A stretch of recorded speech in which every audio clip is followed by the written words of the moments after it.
Okay, so this is example number 2 in sketching the graph of a rational function.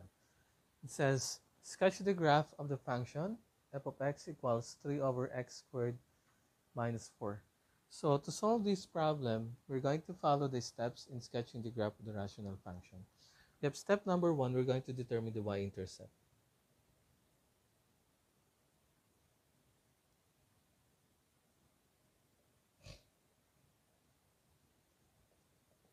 Paano makukuha si y-intercept? We let x equal 0.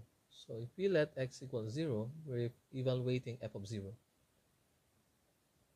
That will be 3 over 0 squared minus 4. So that will be negative 3/4. So ibig sabihin, ang ating y-intercept is located at 0, negative 3/4. Okay, next is x-intercept.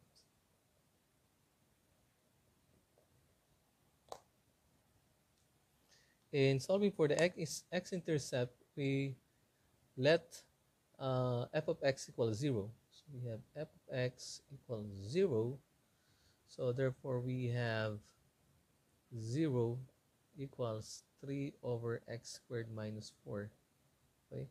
O kaya, limutan ko, f of x equals 0 or n of x equals 0. Meaning, we equate the numerator to 0. So therefore, 3 equals 0 because n of x is 3.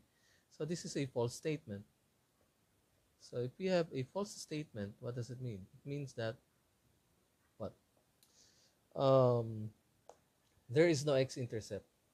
X-intercept doesn't exist or none. Okay. Next is the vertical asymptote.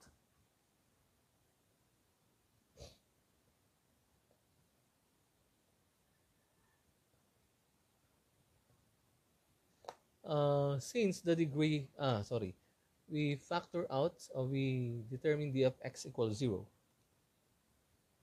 So d of x equals 0. So we have x squared minus 4 equals 0. We have x plus 2, x minus 2 equals 0. So we have x equals negative 2 and x equals 2 are the vertical asymptotes of our function. Okay. Next is the horizontal asymptote.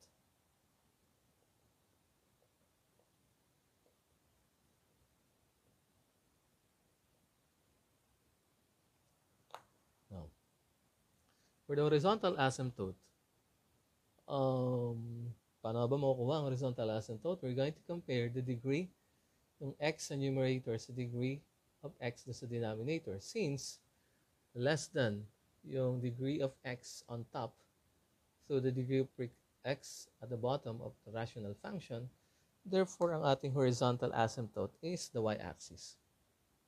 Y equals 0 is our horizontal asymptote or the x-axis. So tayo y-intercept, may x-intercept, at may vertical asymptote, and horizontal asymptote. Kuha na lang tayo additional points in sketching the graph of this function. Okay? Functions.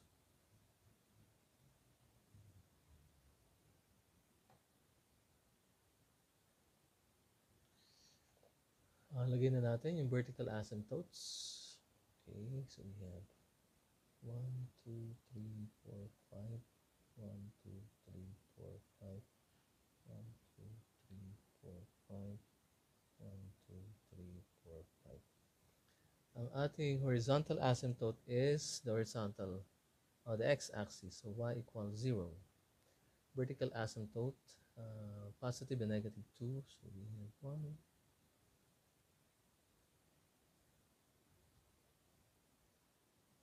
So ito yung ating x equals 2.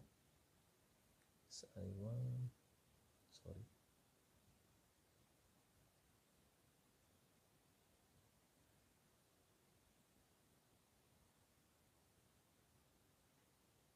X equals negative 2.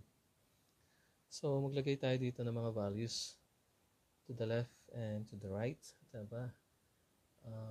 Y-intercept, 0, negative 3/4, 0.75. So na dito.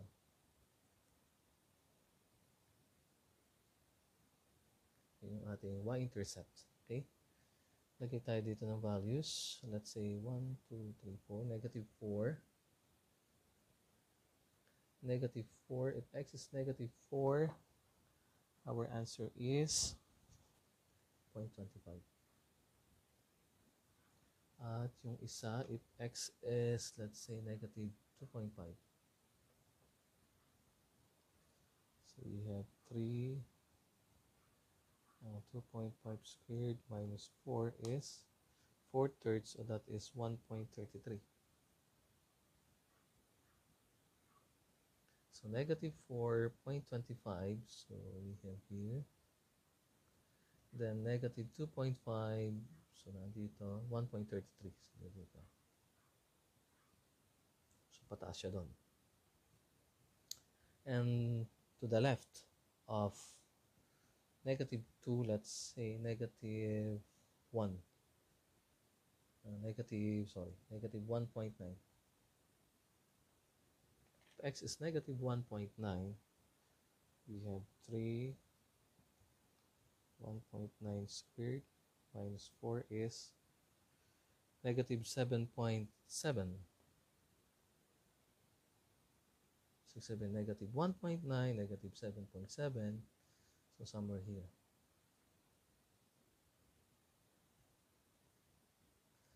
And then let's say negative 1. Negative 1, that will be 3, negative 1. Okay? So ito. Dito naman tayo sa right, sa left of x equals 2. Let's say 1.9 positive. 1.9 squared is the same as negative 7.7 pa rin.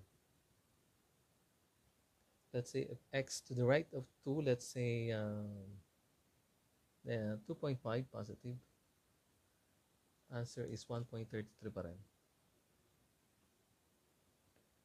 Okay, 1.33. Additional point pa rin natin dito. Let's say if x is 4, we have 0.25 pa rin.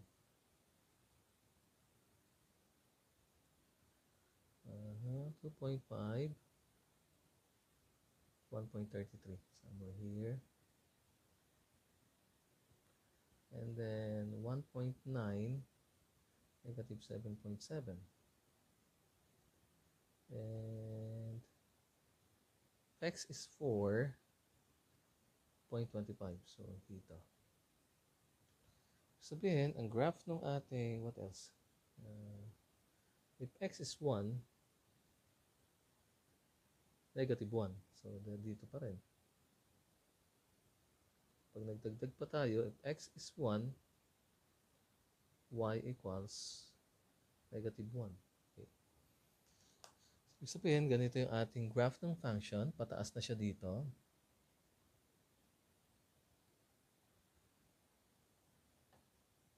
Pababa na siya dito. Tapos ito, pababa dito. Tataas siya yun. Dadaan doon.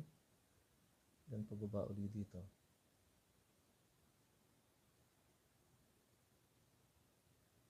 And dito naman, pataas dito.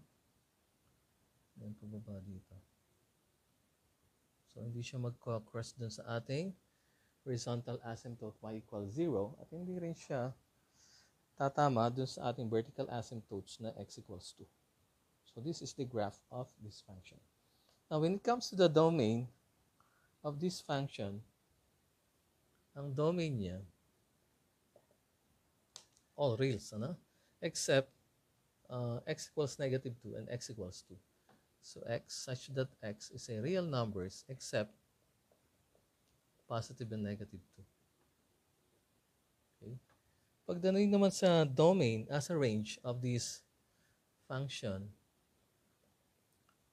pwede naman lahat, pero ito lang hindi niya pwede maging values.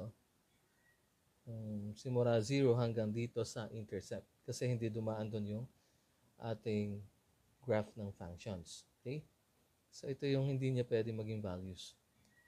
Pero the rest, tumataas siya, bumababa siya. uh, pwede lahat except itong part na to. Ano yung part na yon? That is from 0 to negative 3 ports. So, ibig sabihin, all reals except from 0 to negative 3 ports. Exclusive of negative 3 ports. Inclusive of negative 3 ports, exclusive of 0. So, ibig sabihin, in interval notation, mas madali. From range niya from positive infinity to 0, hindi kasama yung 0, union to negative 3 ports to negative infinity. Pababa na kasi siya doon. Pero kasama yung negative 3 ports. Okay? So, ibig sabihin, ang hindi lang pwedeng maging values ng ating y ay from 0 to hindi kasama 0 hanggang 3 ports. Hindi rin. Yan. Okay? Okay? Negative 3 ports, sorry. Yan ang mga hindi niya pwede maging values. Kasi yung negative 3 ports kasama sa baba. Kaya dito, open interval na siya. Okay? So, this is the graph of the function 3 over x squared minus 4. Okay? So, that will be the second example in sketching the graph of rational functions.